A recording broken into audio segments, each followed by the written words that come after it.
When you tap into the ability of emotional intelligence, you're able to regulate that emotion. So we call it the gap. There's a small window between stimulus and action.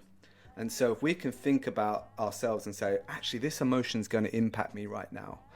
What can I do to get back on it and turn up in the right way to that sales meeting?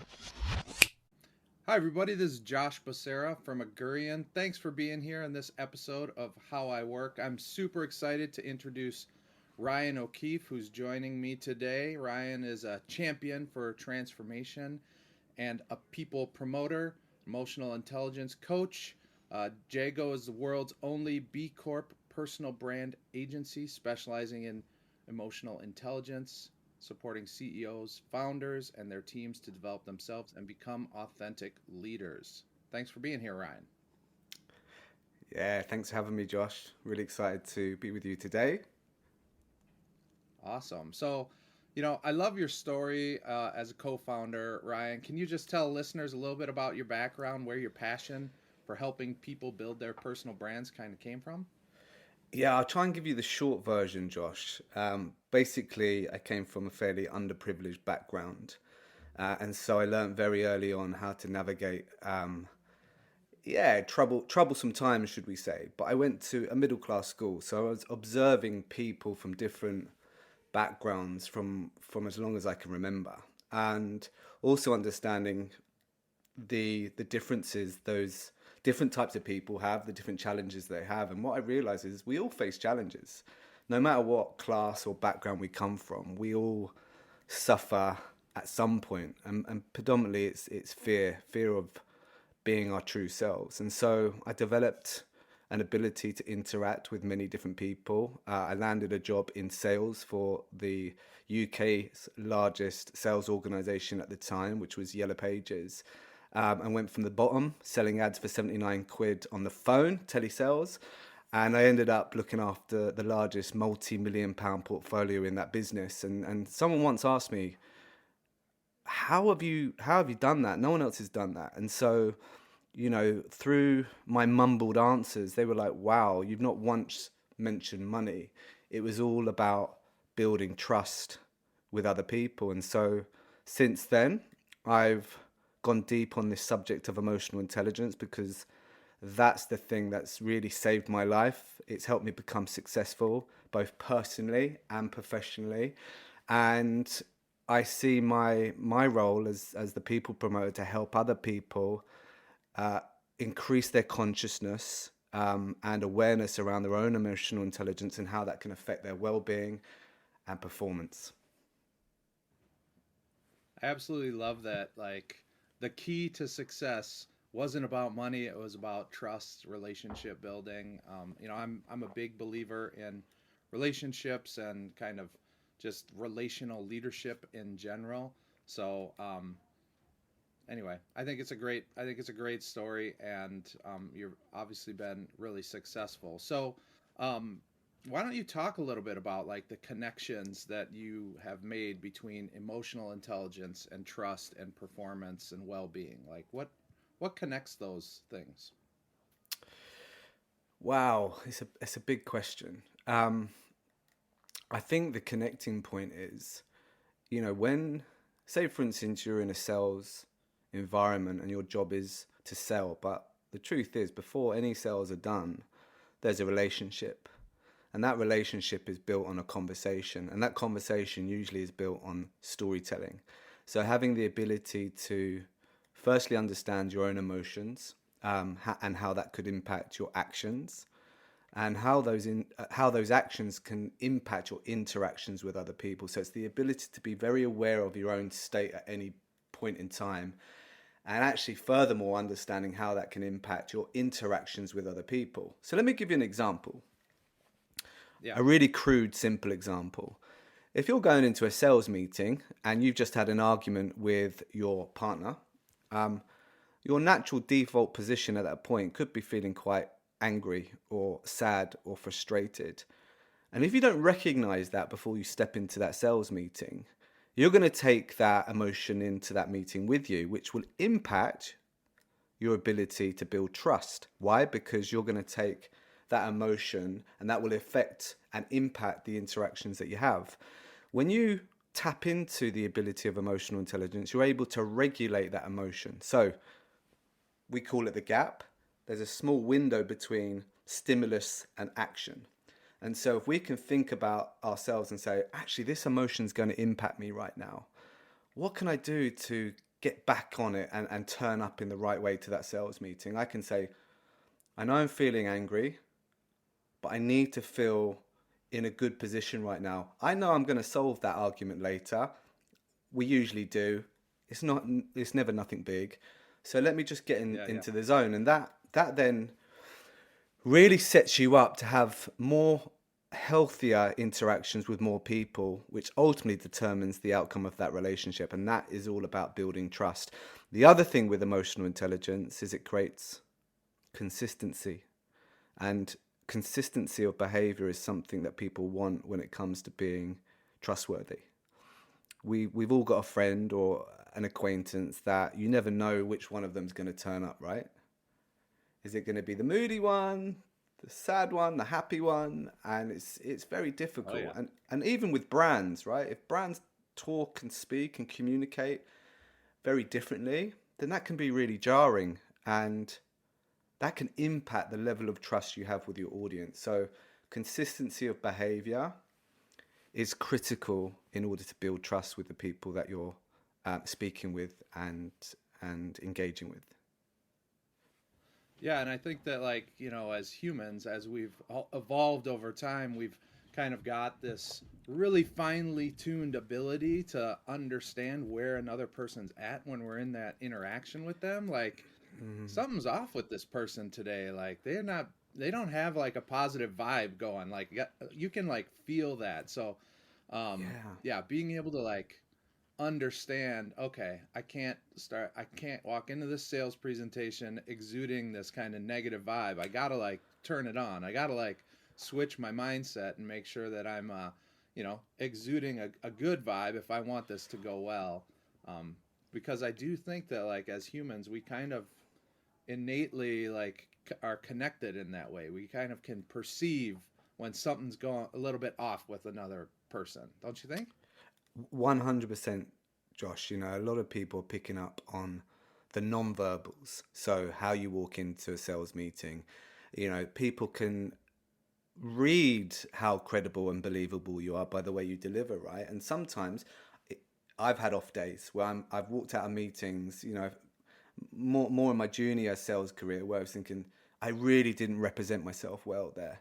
I know that I didn't give a good reflection of who Ryan really is. And so, yeah, if you can understand what your best version looks like and be consistent around holding that, then you're going to have a much better chance of being successful with interacting with other people, not just in a sales meeting, but in all interactions, whether that's at home with your family, whether that's with your team. If you run a marketing company and you're trying to lead a team of various different characters and personality types, turning up consistently is something that will get you respect and trust. And that doesn't mean that everyone has to agree with you, or you have to be agreeable, or you have to, show up differently, but it's, you know, being known for something. And that's when you've got a good personal brand, by the way, when Yeah. other people have a certain feeling that's common amongst many people about you.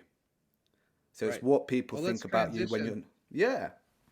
Yeah, let's transition a little bit more to talk about now, like, personal branding, because I think you're kind of talking about some of the concepts around kind of consistency, around like how is it that you show up, right? And so, can you like speak to like then how that lives, like this idea of EQ, emotional intelligence, lives in like someone's personal brand? Yeah, look, if you haven't got EQ, then you could end up being a Jekyll and Hyde. And no one wants to be that Jekyll and Hyde. I actually wrote a Forbes article on this. Why EQ is critical for building a solid personal brand is because of the inconsistency of behavior that I alluded to earlier. And by the way, if the listeners out there at the moment that haven't actively built their personal brand, you've still got one. whether you like it or not. You've got a Yeah, personal brand within your exactly. business. You've got a personal brand with your friends and acquaintances. You just haven't scaled it yet, but you've got a personal brand and reputation, whether you like it or not right now. And so it's understanding how to impact that consciously. And what EQ does, it gives you the tools to manage your behavior, everyday behavior, not to Yeah, be someone else, not to try and, you know, augment who you really are, but actually stay true to yourself and say, actually, who is this? Is this just an emotion throwing me off guard? And therefore, if it is, that could damage your reputation and your personal brand, and not, and then, you know, impact the effectiveness of it. But if you've got EQ, yeah, it allows you to invest in that consistency of your behavior, and therefore, result in a credible, likable personal brand. yeah. I do feel like that's kind of a mistake that I think people make. They go into this idea of like, all right, I'm gonna like create my personal brand, and then they like try to turn themselves like into an influencer, or like have this completely alter ego that shows up in like the social media that isn't like who they are. And um, so you're tell me a little bit more about maybe like for our listeners, you know, mistakes that you think people are making, or you know, what they need to do to kind of employ EQ in their day-to-day work. But I love that reflection, Josh. You're so right. Many people make the mistake of trying to copy copy what they think is going to work for them. But the truth is, for most of us business owners, us normal business owners, we're not influencers. You know, we are business leaders running organizations. So, you know, Right. we need to forget about the influencers, because, you know, they make their money predominantly by doing their thing. But for us everyday folk who are running businesses, trying to grow our businesses, it's about being really true to who we are. You know, for me, Yeah. the online experience of who you are and the offline experience of who you are should marry up. It should feel Yeah. consistent, because there is a risk by showing one thing online and being another in real life. Let me give you real life examples. Sure. We've we've seen many people present themselves in a certain way through video content, but predominantly written content, and you could get a personality that's writing certain things. They could be really divisive and really confrontational through their written content because they want to try and get traction. But when you meet that person face to face, it can be really underwhelming. You know, Right. the two might be very, very different. And you're like, wow, you feel very different to the way you show up online or on LinkedIn, for example. So, you know, that again, that consistency is key. And EQ doesn't just impact our behaviors in the physical form, it can impact us in how we write content, how we respond to people's comments. You know, how do we respond to someone, you know, maybe confronting us slightly? And, you know, do we respond tack for tack, or do we just take a step back and, you know, be more considered about the way we respond? So, yeah, I think consistency with how you show up online and offline, is critical. And then, you know, the personal brand thing, that just wraps around your leadership. That's really, for us, personal branding is not about being an influencer. We need to switch off to those people. We need to look at ourselves as a business leader and think of Yeah. this in a way where it's not about you being in the spotlight and look at me, fame, fame, fame, or it's not about being a celebrity. It's Right. about being the spotlight, you shining a light on all of the great things that are going on within your business and within the market, and trying to add value that way. That's what we see as leadership, as well as showing some of your Yeah. character throughout that process. You know, I love that. And what it got me thinking about is how you kind of also need to, when you're thinking about, you know, okay, I'm going to start creating content and I want it to be consistent with me and my personal brand, is to also think about like where your strengths are. So like I'll give you an example. I'm not the best writer. Like I am not gifted with words, let's just say, right? But what I am really good at is having conversations and like meeting people and doing this kind of thing more face to face. And it's also something that I enjoy, right? Like writing feels a little bit more like a chore. So when I sit down and I'm thinking about, I got to write some kind of witty, creative, interesting thought leadership and post it on LinkedIn, that's a lot harder for me than to say, hey, Ryan, let's have a conversation and record it, right? So I do think that there's something to maybe like when you think about what kind of personal brand and what is the type of content, like you should really marry that up with what you're going to enjoy to do on a consistent basis, right? Don't sign yourself up for writing an article every single day if you're like not, you don't like to write, you know? But if you love making videos and meeting people, like do that every day. Does that make sense? Have you seen that? I have. I think I think you should play to your strengths, especially when it comes to the format that you're comfortable with. We work with both introverts and extroverts.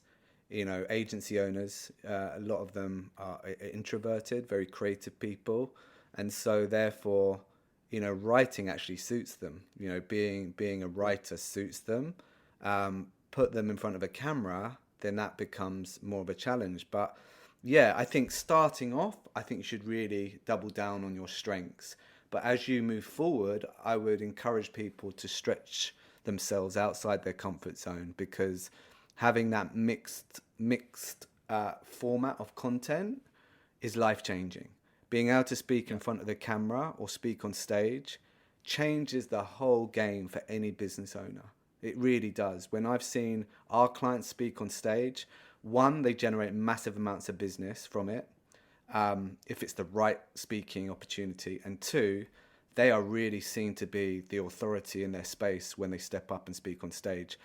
But it's hard. I understand it's hard. But when you know your stuff and you go deep on who you really are, it becomes easier, because Yeah. you get confidence from knowing this is truly what you're there to talk about, rather than trying to play someone else's game.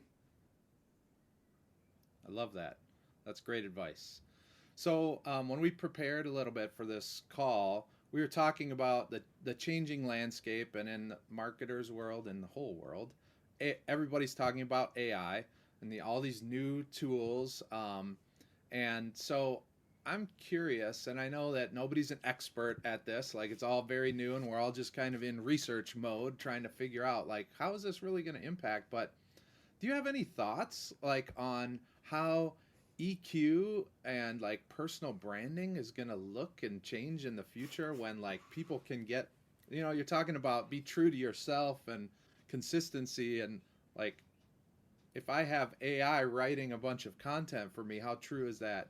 Of how true am I being to myself? So anyway, like have you, I know you've been looking at these tools, so just any thoughts at all about, you know, AI and how this might impact your work? Yeah, I mean, look, it's already impacting our work. It's impacting our Wow. work in a positive way. Actually, we're using chat to search for information for us, to gather some of that research stuff that we would usually use a human being for. So, I think it's already impacting us. Where the challenges are with AI, when it comes to personal brand and storytelling, is it misses the personal anecdotes. It can write great content, it can write structured content, technical content, but obviously it's going to find it difficult to write your own personal stories for you if it doesn't live that life that you're living. And so Right, therefore exactly. I think that's the opportunity for people building their personal brand, over and above the ones that are using AI to build their personal brand, i.e., write content. Eventually, people will start to see through the stuff that lacks that personality. Um, Hmm. but also, that's not to say that AI is not going to be able to learn emotion. And I had this conversation earlier around, will AI learn emotion? I think it already does, but it's probably quite one-dimensional. You know, with emotional intelligence, it's very dynamic and reactive. And so, you know, I can train AI to be empathetic, but you know, being empathetic, sad, joyous, happy, all in one, uh, one scenario or one conversation. I don't think it's there yet, but you know, who knows? It might be there in the Yep. future. But what I think, Yeah. but what I think AI has done right now is it's really scared people that are doing functional things. And I think the value in soft skills, especially stuff like emotional intelligence when it comes to humans and behavior, mainly in sales and marketing and relationship building, I think are going to be more valuable than ever. So, yeah, what we do, I think, is becoming more valuable when we invest Yeah. in EQ. The other thing, Josh, is, you know, AI can write better than some people writing their own content at the moment because some people writing content sound like robots. So Right. it's going to sharpen them up anyway. And Yeah. for those who lack EQ, it's going to sharpen them up if they understand a little bit more about how to speak emotionally. So I think, you know, if you're at either end of the scale, then you've got to sharpen up your abilities in business, full stop. Yeah. What's got me curious thinking about AI in this conversation we're having today is, you know, we started with like, okay, you need to be able to kind of self-regulate and understand the emotions that you're feeling, and then like change, you know, your mindset so that you can like show up in the very best way.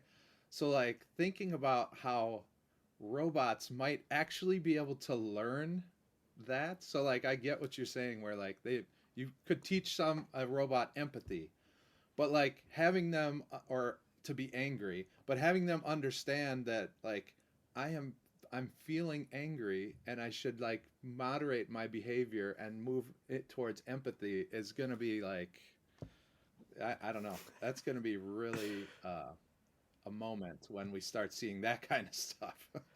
It is, and it's already happening. Like facial expressions, picking up on subtle cues with facial expressions. I think the Yeah. new Meta Quest Professional. I can't remember what the name was for it, but I think what it does is it can show your face in the metaverse and show those emotions as well because it's showing sensors. So if Yeah. that's starting to learn how emotions look physically, then yeah, it's an interesting space. But you know, there are more than just five or six emotions, and typically when we program things, we're thinking about the emotions that our children might think, which is happy, sad, joyous, angry. But actually, there's over Right. 3,000 different emotions, and that's one of Yeah. the keys to emotional intelligence is understanding how to extend your descriptions of emotions because quite often we only label them based on what emotions we know. And that's the problem because we're not always feeling frustrated.